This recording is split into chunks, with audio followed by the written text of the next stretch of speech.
السلام عليكم.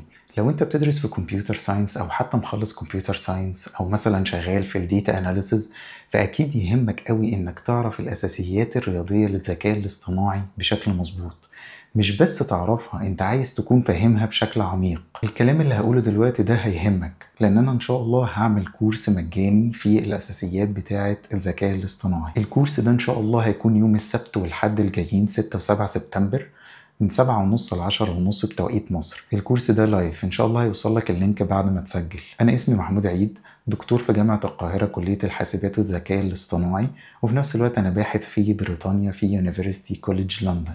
الحمد لله اشتغلت في المجال بتاع الاي اي بقالي اكتر من 10 سنين، واشتغلت مع جامعات كتيرة وشركات خاصة. اللي انا عايز اقوله لك ان الكورس ده مجاني. كل اللي انا عايزه منك بس اللي انت تستفيد وتبني اساس قوي. سجل من خلال البوتن اللي انت هتلاقيه بتاع التسجيل، اعمل لي فولو على لينكد ان وتابع معايا، لان ان شاء الله هنزل كورسات وحاجات تانية.